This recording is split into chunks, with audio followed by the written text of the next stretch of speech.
Renault, les ouvriers belges viennent manifester à Paris. Le président Louis Schweitzer annonce un déficit de plus de 5 milliards de francs pour l'année 96. Poursuite de la grève des internes, premier contact avec le gouvernement. Procès des profanateurs du cimetière juif de Carpentras. Le procureur a réclamé des peines de 2 ans à 18 mois de prison ferme.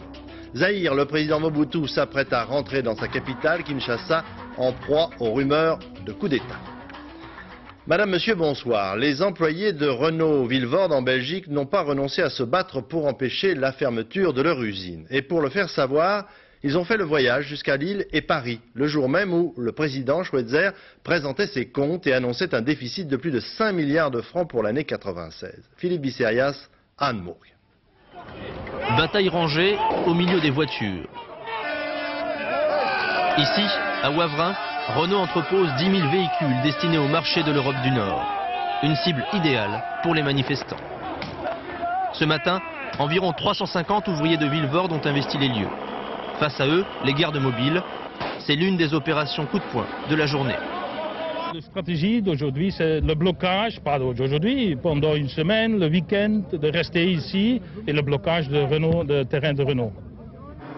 Pour s'assurer qu'aucune voiture ne puisse plus sortir, les manifestants vont même récupérer le plus de clés possible. Ce soir, une trentaine d'entre eux sont restés sur place pour garder ce nouveau trésor de guerre. Autre action à Paris, devant le pub Renault, sur les Champs-Élysées. Les syndicats font monter la pression le jour où sont annoncés les résultats de l'entreprise. À quelques kilomètres de là, au siège de Renault, Louis Schweitzer, le PDG du groupe, annonce officiellement les pertes pour 1996. 5 milliards 200 millions de francs, le plan social et la fermeture de Vilvoorde sont confirmés. Moi, mon objectif, c'est d'aller dans une spirale positive.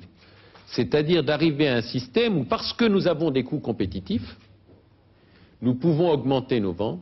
Parce que nous pouvons augmenter nos ventes, nous avons des usines et des installations qui tournent mieux, ce qui nous permet d'améliorer encore notre compétitivité, d'augmenter encore nos ventes. Une démonstration que rejettent les syndicats.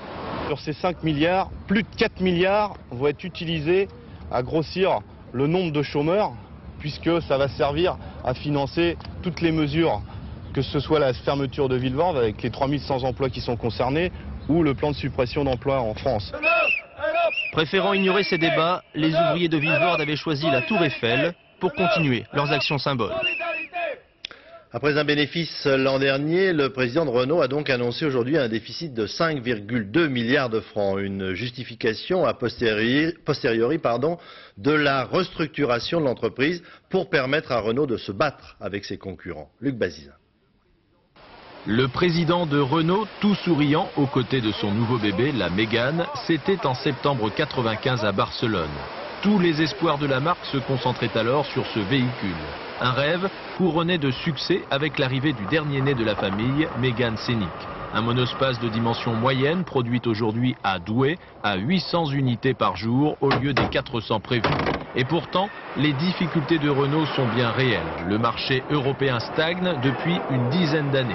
Le gâteau des véhicules vendus avoisine les 13 millions d'unités. Aujourd'hui, pour un même gâteau, le nombre de convives, donc de concurrents, s'est considérablement accru.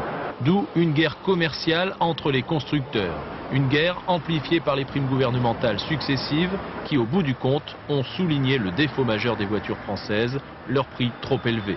Pour en sortir et lutter à armes égales, Renault a annoncé une réduction des coûts en mars 96. Objectif, réduire de 3 000 francs par véhicule le prix de fabrication. Pour y parvenir, Renault a demandé à ses fournisseurs, qui représentent 70% du prix de la voiture sortie de chaîne, de faire des économies en se rapprochant entre autres des sites de production. De son côté, Renault s'est engagé à simplifier et à concentrer l'outil industriel, donc à fermer certaines usines. Le nombre est passé de 18 à 12 en 6 ans avec la fermeture de Vilvoorde. Certains parlent d'entreprises anorexiques. On a fait des arbitrages entre s'amincir, rationaliser et au contraire se développer au détriment du développement et progressivement l'entreprise se vide d'une partie de sa substance. Et l'anorexie, c'est cela, c'est l'entreprise qui, à force de resserrer, se vide comme dans une cure d'amaigrissement. Et pour s'en guérir, Renault envisage de grignoter de nouveaux marchés. C'est pour cela, entre autres, qu'une nouvelle usine ouvrira ses portes fin 98 au Brésil. Le syndicat des pilotes d'Air France lance un préavis de grève de 4 jours à partir de dimanche pour protester contre le projet de la direction d'engager de jeunes pilotes à des salaires d'embauche inférieurs à la grille actuelle. Le PDG, Christian Blanc, se déclare prêt à démissionner plutôt que de renoncer à cette réforme. Ce soir, le mouvement de protestation des internes pour une révision de leur convention, déjà signée et limitant la progression de leurs revenus, se poursuit dans au moins une quinzaine de villes de France, soutenu désormais par une coordination des médecins libéraux. Le gouvernement, lui, reste sur ses positions et une première rencontre a lieu en ce moment même entre les internes et un représentant du ministère des Affaires sociales, peut-être une amorce de dialogue. Reportage Laurent Bailly, Alain Locaccio.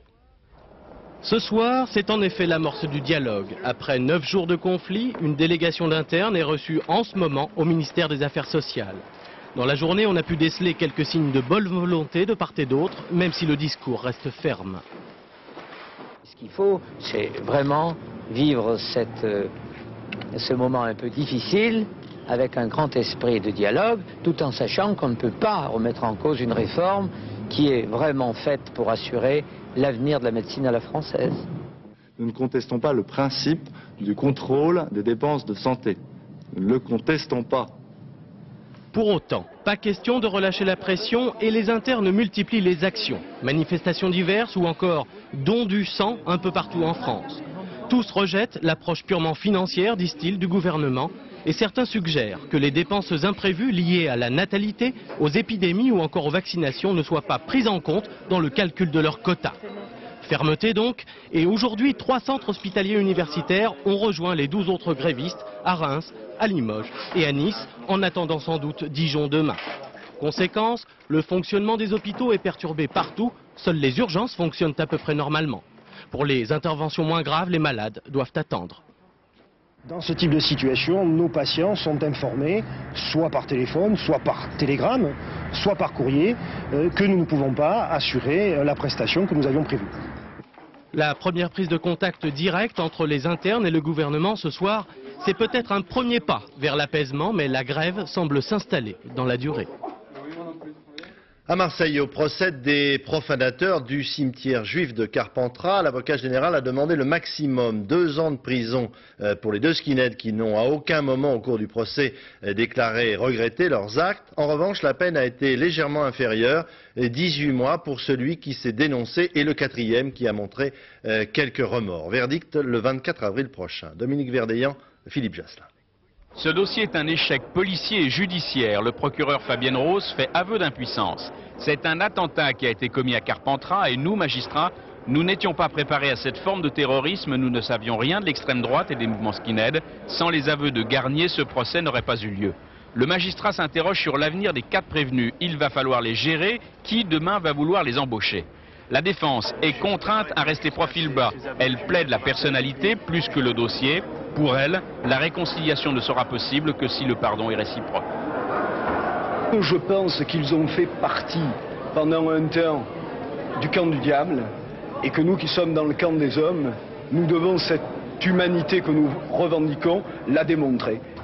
Qui, il y a 7 ans, il y a même 4 jours, pouvait imaginer que le mot pardon serait prononcé par Madeleine Germain? Enfin, dans mon cœur, je les pardonne tous finalement, qu'est-ce que vous voulez? C'est peut-être pas de leur faute, la façon dont ils ont été élevés, je n'en sais rien. Il y a l'éducation première qui compte, monsieur. Comment ils ont été élevés, je n'en sais rien. Et ce qu'ils vont devenir, ça vous intéresse? Ah ben ça, je m'en fous, hein. Et qu'est-ce que je vais devenir, moi? Je reste quand même avec ma douleur, hein. Ce soir, les 4 profanateurs ont rejoint les Baumettes. Madeleine Germont ne les reverra pas. Elle ne viendra pas à Marseille pour le jugement dans un mois. Elle veut les oublier et ne plus penser qu'à Félix, son mari. Les jurés du procès de Jean-Louis Turquin, accusé du meurtre de son fils, qui nie farouchement, se sont déplacés ce matin sur les lieux mêmes de la disparition de l'enfant, dans la villa des ex-époux Turquin, pour essayer de mieux comprendre ce qui a pu se passer dans la nuit où le jeune Charles-Édouard a disparu. Yasmina Farber, Didier Beaumont. Charles-Édouard appelait cet endroit son domaine enchanté. Jean-Louis Turquin, le maître des lieux, va faire visiter cette maison à la cour d'assises, une belle bâtisse de 20 pièces sur les hauteurs de Nice. Visite guidée avec un passage obligé dans la chambre où l'enfant dormait avec son père la nuit de sa disparition. 6 ans après les faits, la défense s'accroche à la thèse de l'enlèvement. L'on voit très distinctement désormais la piste suivie par les chiens jusqu'à la porte, qui n'est pas du tout le chemin emprunté normalement par la voiture de M. Turquin. Michel Ballanger et ses avocats persistent et signent. C'est Jean-Louis Turquin qui a fait disparaître son fils. Dans la cuisine, c'est l'incident. Michel Ballanger veut gifler son ex-mari. Son avocat arrête sa main. Elle entre dans cette cuisine, la première chose qu'elle voit, c'est la photo de son enfant agrandi avec ces inscriptions en hébreu. Bon, elle l'a pas supporté. Vous voulez dire quoi, ces inscriptions? D'après ce qu'il nous a traduit, où es-tu Charles-Édouard, voilà. Après 3 quarts d'heure à la Bastide Haute, les époux Turquin repartent chacun de leur côté. La cour va se retrouver au palais de justice pour les plaidoiries de la partie civile. Maître Scolari commence. « Vous êtes le mal », dit-il à l'accusé. Jean-Louis Turquin veut quitter la salle. Un policier lui fait signe qu'il doit rester. L'ombre de l'enfant disparu a plané sur toute cette journée, aussi bien dans l'énigmatique Bastide Haute que dans la salle d'audience pendant les plaidoiries des avocats de Michel Ballanger. Maître Scolari dira même « Charles-Édouard, c'est une messe pour toi parce que ton père t'a tué et ne te l'a pas donné ». Demain, les jurés écouteront le réquisitoire et les plaidoiries des avocats de cet homme qui n'a jamais craqué. Dans le débat actuel sur la réforme de la justice, le président du Parlement, Philippe Séguin, s'est prononcé aujourd'hui nettement contre une rupture du lien qui existe entre le gouvernement et le parquet, dans la mesure où, dit-il, ces magistrats sont les avocats de la République et donc, par voie de conséquence, liés au pouvoir politique démocratiquement élu. Les députés français s'apprêtent à adopter ce soir, pour les peines légères de prison, le système du bracelet électronique qui évite l'incarcération et permet tout de même de surveiller ces détenus en liberté. Ce système s'inspire largement de l'expérience suédoise. Reportage Romal Bonan, Marc Millet. Dans la vie, Maria est gardienne de prison. Mais pour effectuer son tour de ronde, elle prend sa voiture. Car tous les détenus placés sous sa responsabilité accomplissent leur peine chez eux. 11 h du matin, visite de routine. Bonjour André, je viens pour le contrôle d'alcoolémie. Pour cet ingénieur de 40 ans, l'année 96 s'est mal terminée. 2 grammes d'alcool dans le sang, un contrôle routier de la gendarmerie, puis la sanction du tribunal. 1 mois de prison ferme ou bien 1 mois sous surveillance électronique. André a choisi la deuxième solution, le bracelet électronique blindé fixé à la cheville. Je viens de passer 30 jours et 30 nuits avec ce bracelet. Et je peux vous dire que ce n'est pas drôle, c'est vraiment la prison. En quelques minutes, l'appartement de 60 mètres carrés d'André s'est transformé en cellule. Le temps d'y placer ce boîtier gris. Toutes les 20 secondes, ce mouchard relié au téléphone émet une fréquence dans un rayon de 20 mètres pour détecter la présence du bracelet. Surveillance 24 heures sur 24, gérée dans ce central informatique. L'ordinateur connaît l'emploi du temps quotidien de chaque détenu et notamment les minutes d'absence pour le trajet entre le domicile et le lieu de travail. Et en cas d'impair, direction la vraie prison. C'est un peu comme Big Brother. Nous avons le contrôle total sur les faits et gestes de ces personnes. En fait, c'est à peu près comme en prison.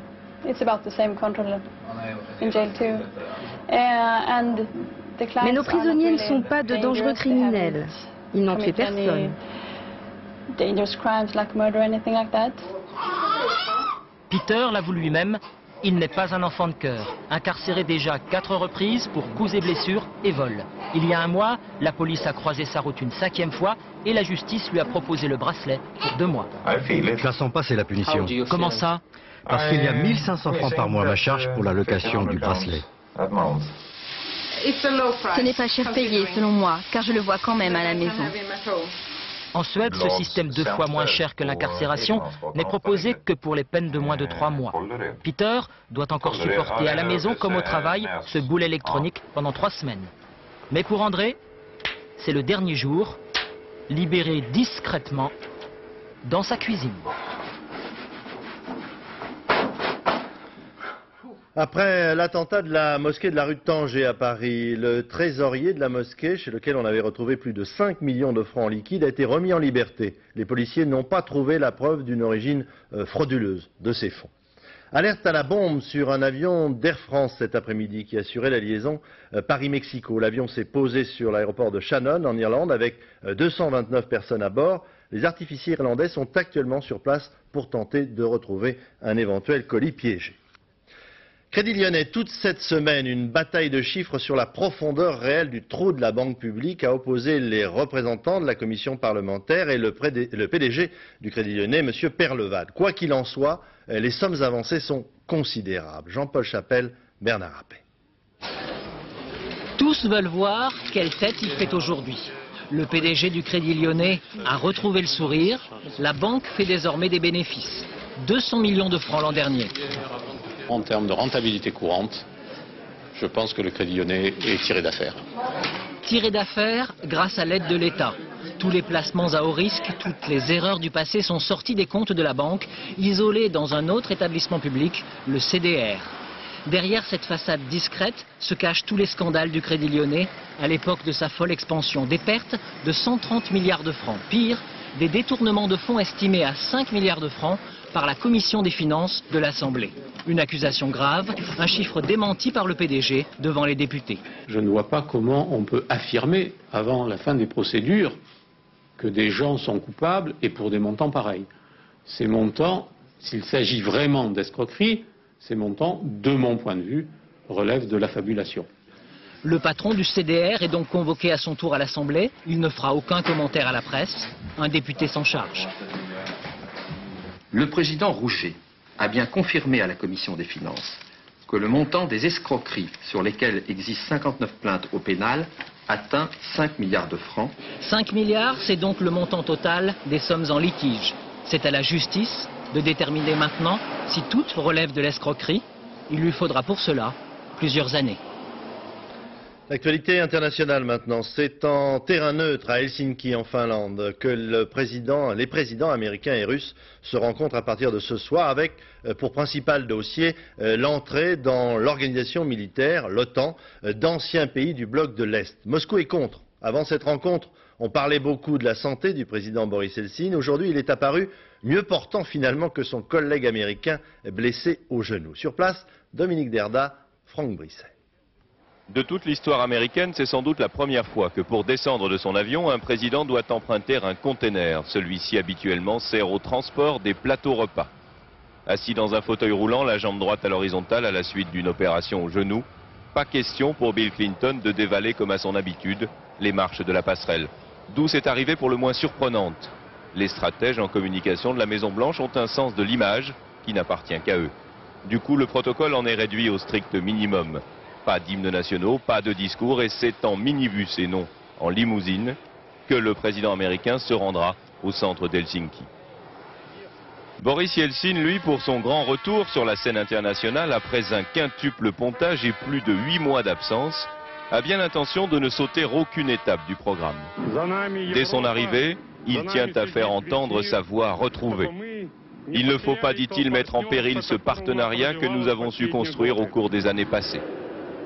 Depuis la mauvaise chute de Bill Clinton, Yeltsin savourait à l'avance cette première journée. Il savait qu'enfin, lui, le grand cardiaque, pourrait apparaître plus en forme que l'amateur de jogging de 16 ans, son cadet. Il ne s'est pas trompé, mais ce n'est qu'une victoire d'apparence. Le reste, les discussions à venir, ce sera une autre paire de manches. Assis côte à côte ou face à face, les deux hommes retrouvent la même stature. Le sommet débute véritablement ce soir avec un dîner offert par le président finlandais. Au menu, un plat de résistance qui n'est vraiment pas du goût de Boris Yeltsin, l'élargissement à l'est de l'OTAN.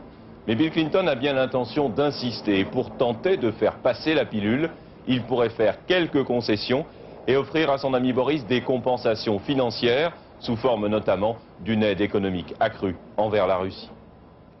Le président Mobutu a l'intention de rentrer au Zaïre dès demain de sa propriété de Grasse en France. Il a lancé un appel à un cessez-le-feu et à la création d'une sorte de gouvernement d'union nationale regroupant plusieurs courants politiques du pays. Il ne s'adresse donc pas directement aux rebelles. Reste à savoir quelle situation il va trouver à son retour dans sa capitale, Kinshasa, en proie à des rumeurs de coup d'État. Patricia Coste. Les jeunes de Kinshasa n'attendent plus Mobutu, qui pourtant a annoncé son retour dans la capitale pour vendredi. Non, les jeunes attendent Kabila, le chef des rebelles, pour qui la presse d'opposition a déjà pris fait et cause. Mobutu, nous voulons Kabila. Kabila, oui. Nous les fonctionnaires, nous l'attendons à bras ouverts. Nous avons beaucoup souffert pour ce pays. Que Kabila vienne nous libérer.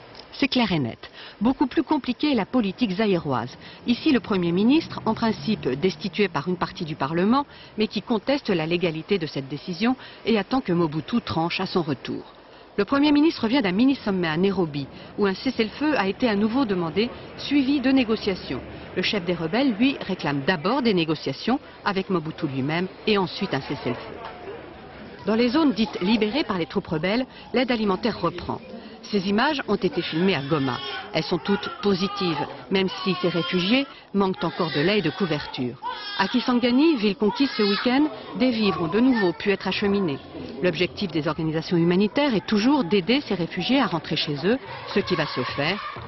Cela va certes mieux pour tout cela, mais les rebelles n'ont pas encore autorisé les journalistes à visiter les zones où ils sont accusés d'avoir commis des massacres. En Israël, les travaux pour la construction d'un nouveau quartier juif dans la partie arabe de Jérusalem se poursuivent. Mais à quelques kilomètres de là, à Bethléem, plusieurs centaines de jeunes Palestiniens ont affronté cet après-midi à coups de pierre des soldats israéliens. Sur place, Véronique Tavo. Comme chaque jour, quelques religieux israéliens étaient venus prier sur la tombe de Rachel.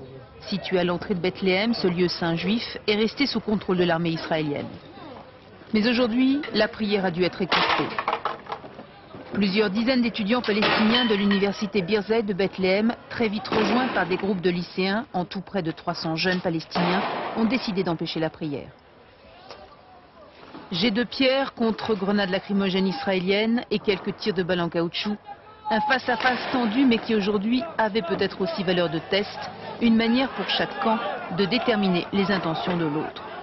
Premier véritable incident ici à Bethléem. Depuis l'entrée en action des bulldozers à Roma, la tension n'a cessé de monter. Pour les Palestiniens, une véritable provocation et les appels au calme lancés par Yasser Arafat ne semblent plus être entendus. Ces heures, une première réponse, affirment les étudiants palestiniens. On ne laissera pas poursuivre la construction d'Aroma, on ne laissera pas couper Bethléem de Jérusalem-Est, disent-ils ce soir. 3 étudiants légèrement intoxiqués par les gaz lacrymogènes ont dû être évacués vers l'hôpital. Pris entre deux feux, les policiers palestiniens ont eu beaucoup de difficultés à contenir la colère des étudiants. Le face-à-face a duré près de 5 heures. Ce soir, l'accès de Bethléem a été décrété, zone militaire fermée. Et à propos du processus de paix au Moyen-Orient, un livre passionnant de notre correspondant à Jérusalem, Charles Anderlin, Paix ou guerre, les secrets d'une négociation israélo-arabe de 1917 à 1997, un ouvrage de référence aux éditions Stock. En Albanie, les chars patrouillent toujours dans la capitale, Tirana, de jour comme de nuit. Début très fragile de retour à la normale, avec la réouverture également aujourd'hui de l'aéroport de la capitale albanaise. Le président Berisha devrait très rapidement rencontrer les 15 de l'Union européenne. Le Parlement suisse débat en ce moment de la création d'un fonds de solidarité en faveur des victimes de l'Holocauste nazi pendant la Seconde Guerre mondiale. Ce débat agite l'opinion publique en Suisse dans la mesure où ces derniers mois, il a été prouvé que pendant toute la guerre, Suisses et Allemands ont eu des rapports économiques tout à fait normaux et très importants. Ce qui permet aujourd'hui à un député de l'opposition comme Jean Ziegler de dire « sans les banques suisses, la guerre se serait terminée plus tôt ». Jusqu'à la fin, elles ont permis ces relations au Reich allemand d'échanger de l'or volé en Europe aux déportés contre des espèces sonnantes et trébuchantes. Notre enquête de ce soir, menée par Olivier Lerner et Marie-Pierre Farkas, est intitulée « De trop lourds secrets ». Le silence et l'or ont fait bon ménage dans les coffres-forts des banques helvétiques pendant 50 ans. Aujourd'hui, c'est fini. La Banque nationale suisse se voit contrainte de faire toute la lumière sur son histoire. Entre 1940 et 1945, le Troisième Reich a échangé des tonnes d'or contre du bon argent suisse. Les directeurs de la Banque nationale pouvaient-ils ignorer que ces lingots étaient volés? Non, répond Jean Ziegler. Il est député socialiste. Les banquiers suisses ont été les receleurs de Hitler. Ils ont lavé l'or qu'il a volé dans tous les pays occupés, en France, en Benelux et partout. et ils lui ont donné des milliards et des milliards de francs suisses. Avec ces francs suisses, Hitler a pu acheter partout dans le monde les matières premières stratégiques dont il avait besoin pour poursuivre la guerre. Branle-bas de combat à Zurich, à Berne aussi, au siège de la Banque nationale. Le vice-président directeur général nous ouvre ses portes aujourd'hui et tente de justifier l'attitude de ses prédécesseurs.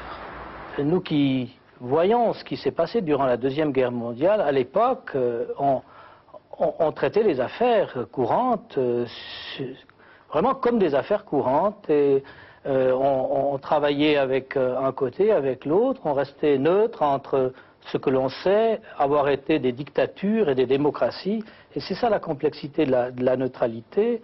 On était neutre entre des forces qui, sur le plan moral, n'étaient pas égales. Nous sommes entrés aux archives fédérales de Berne.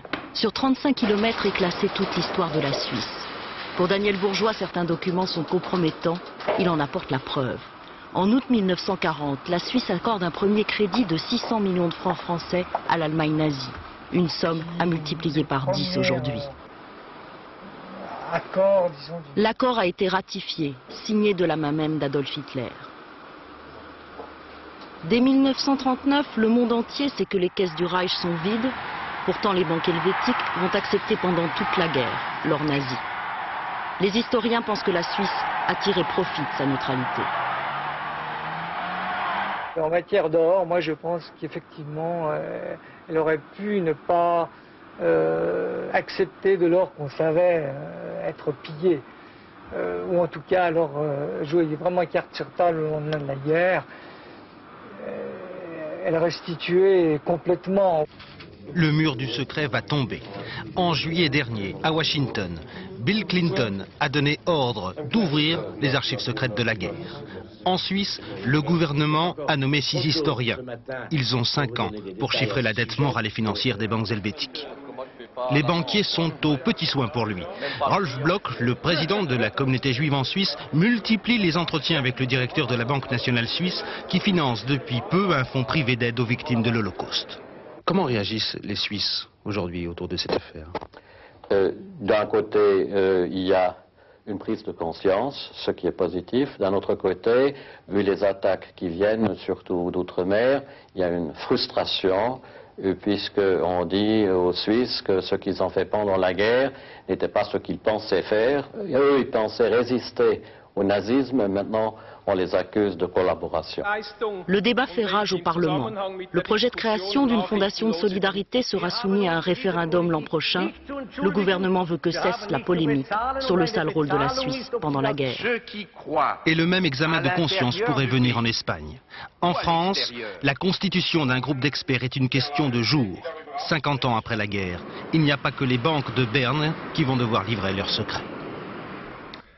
En France, le congrès des agriculteurs de la FNSEA vient de s'ouvrir à Toulouse. Après la crise de la vache folle, c'est toute l'agriculture qui se pose des questions sur la productivité à outrance, y compris dans des secteurs comme celui des céréales. Les agriculteurs doivent aussi aujourd'hui donc devenir les conservateurs de la campagne française. À cet égard, un exemple dans l'Aveyron. Un éleveur de moutons, grâce à des aides financières, a fait sortir ses animaux de leur étable. Jean-Yves Perrin, Jean-Marc Sursin, reportage. Dans le sud de l'Aveyron, région de montagne s'il en est, l'agriculture s'est depuis 30 ans réfugiée dans les vallées. Là-haut, sur les causses, il reste quelques éleveurs, essentiellement des éleveurs de brebis. Roquefort n'est pas très loin et le lait y est plutôt bien payé. Chez Gabi Gély, il y a 2 ans encore, les 800 brebis passaient toute l'année dans la bergerie, nourries de foin et de céréales produits sur la ferme, et aussi de luzerne achetée à l'extérieur. Mais voici 2 ans, Gabi a ouvert les anciens parcours, les landes qui entourent la bergerie. À chaque printemps, désormais, les animaux sont mis dehors. On clôture des centaines d'hectares pour nourrir très peu de bêtes, puisque sur notre exploitation, nous, on a une brebis hectare. Pour préparer ces centaines d'hectares, il lui a fallu poser des kilomètres de clôture. Il n'y a plus de berger pour garder les brebis dans les courses. Il a aussi installé des passages canadiens pour laisser le paysage ouvert.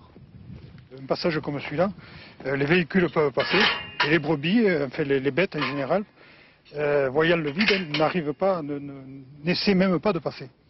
Gabi, comme tous ses voisins, a été aidé pour restaurer ses parcours.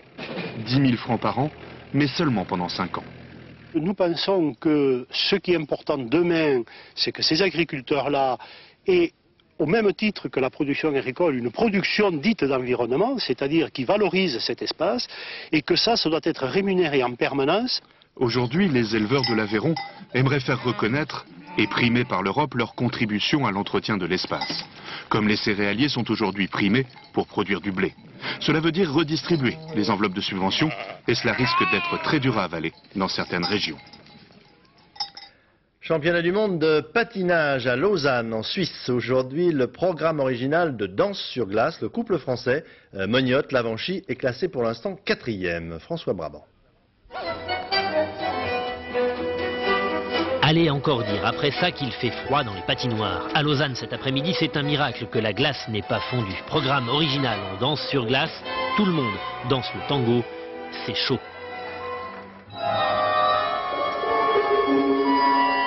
Ça tombe bien, Sophie Mognotte et Pascal Lavanchy n'ont pas froid aux yeux. Après leur récente 3e place au championnat d'Europe et après la blessure de Sophie, ils continuent leur retour au premier plan. 4e après le programme court, l'important était de conserver cette place avant le libre de demain, mission accomplie. Pour le couple Mognotte-Lavanchy, une 3e place, voire une 2e est toujours possible. Pour la première, faut pas rêver. Oksana Gritchouk et Evgeny Platov, aux 2/3 de la compétition, sont en effet assurés, sauf blessure, d'être demain champions du monde.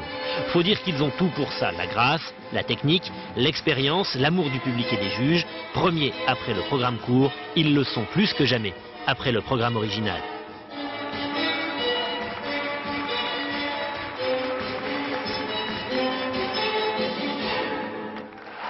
Dans les tribunes, les drapeaux russes brillent. Demain, au coup de Gritchouk et Platov, ça brillera aussi, et ça sera sûrement de l'or. Ce serait un exploit de les en dépouiller. L'Assemblée nationale débat d'un projet de loi sur l'audiovisuel. Les députés, contre l'avis du gouvernement, ont décidé d'autoriser le CSA, l'organe de régulation, à décréter un écran noir qui pourrait aller jusqu'à 10 minutes comme sanction en cas de faute grave d'une chaîne de télévision. Cet écran s'ajouterait aux pénalités financières qui existent déjà. Dans un autre secteur, les députés ont décidé qu'un certain nombre d'événements sportifs considérés comme patrimoine national, entre guillemets, ne pourraient être achetés par des chaînes payantes, du câble ou cryptées. Laurent-Frédéric Bollet, Alexandre Carr. Le sport à la télévision, de plus en plus, a tendance à devenir ça. Une image cryptée ou à péage, ou accessible par décodeur numérique seulement, bref, de moins en moins visible par le grand public. Voilà pourquoi les députés ont voté cet amendement qui interdit aux chaînes cryptées l'exclusivité de retransmissions sportives pour ce qui concerne quelques grands événements, afin que le plus grand nombre puisse continuer à les regarder. C'est le CSA qui dressera la liste de ces événements qui seront considérés comme patrimoine national. On imagine que seront concernés les Jeux Olympiques, le Tour de France, les matchs de l'équipe de France de football ou de rugby, ou encore Roland-Garros, pourtant convoité aussi par les chaînes à péage. On peut résister à cette tentation. Notre désir, c'est d'assurer l'optimum pour le tournoi et non pas d'avoir le maximum de recettes. À l'inverse, je crois qu'il était bon de tirer le signal d'alarme parce que certains organisateurs privés, eux, peuvent avoir à un moment une tentation purement capitalistique. Sport et télé, un mariage explosif pour les fédérations ou organisateurs. Il est tentant en effet de profiter de la manne que peuvent apporter ces chaînes cryptées qui disposent de moyens gigantesques. C'est donc une sorte de mission d'intérêt public que l'Assemblée entend imposer. On peut en tout cas parler d'une victoire du public. Le public, les téléspectateurs continueront à voir ces événements gratuitement. Je ne crois pas que ce soit une victoire parce qu'il n'y a pas eu de véritable combat. C'est une protection naturelle. Une protection contre une surenchère, voire une dictature financière, afin que tous soient égaux devant la télé et puissent avoir la possibilité de toujours voir les grands moments du sport. L'historien François Furet a été élu aujourd'hui à l'Académie française au siège de l'ancien Premier ministre Michel Debré, récemment décédé. Dans le domaine du spectacle, il y a parfois des gloires tardives. À presque 60 ans maintenant, Césaria Évora connaît un succès mondial. Cette chanteuse est originaire des îles du Cap-Vert, au large du Sénégal, et elle chante le folklore de son pays avec une voix unique, bien particulière. Nicolas Vinclair, Bruno Giraudot. C'est l'histoire d'un destin hors du commun, celui d'une chanteuse des petits bars du Cap-Vert qui n'aurait jamais imaginé remplir un jour les salles aux quatre coins de la planète. Une voix unique travaillée par les épreuves, le cognac et le tabac. La gloire à presque 60 ans, un succès tardif, mais mérité.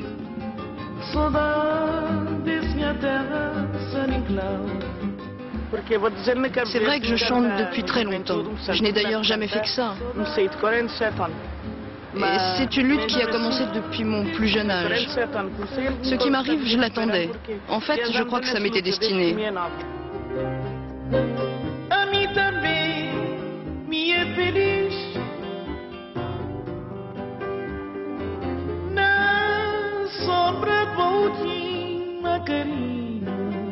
C'est cette chanson qui la fit connaître, une voix forte et mélancolique, quelque chose d'indolent.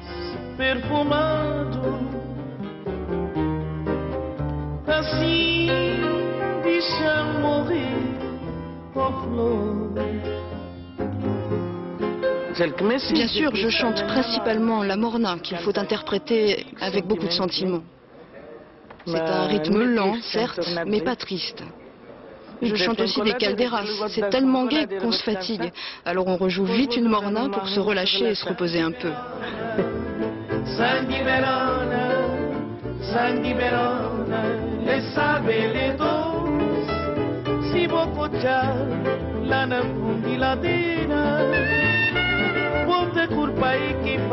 Celle qu'on appelle la diva aux pieds nus vient de sortir un nouvel album et sera à l'Olympia pour vous offrir un peu de ce soleil et de cette chaleur qui brûle dans le cœur des habitants du Cap-Vert.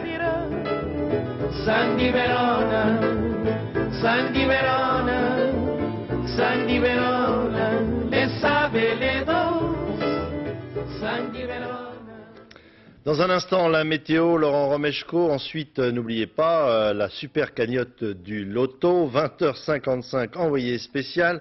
Aux alentours de 0h45, le dernier journal de Philippe Lefay. Ici même, demain soir, vous retrouverez à 20h Bruno Mazur. Je vous souhaite une excellente soirée sur notre chaîne.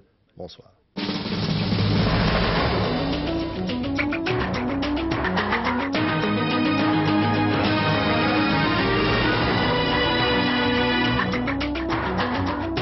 Votre traitement